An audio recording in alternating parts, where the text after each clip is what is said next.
Israel carried out some of its most horrific massacres of Palestinian civilians yet, leaving hundreds dead and hundreds of thousands of more displaced from their homes this week. And what did the US do? What did the other countries in the region do?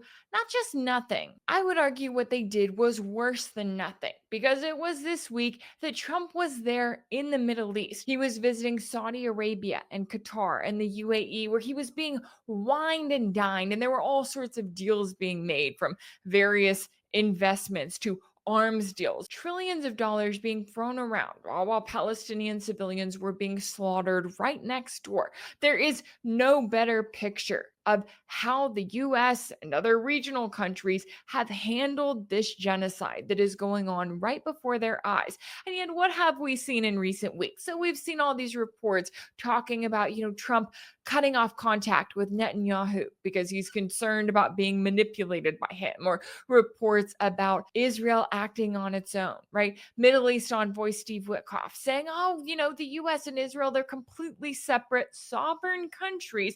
The US can't force Israel to do anything. The US can't force Israel to end its genocide of the Palestinians. But I would argue the exact opposite is true. The US can force Israel to end its bombardment and blockade today if it wants to, but it chooses not to.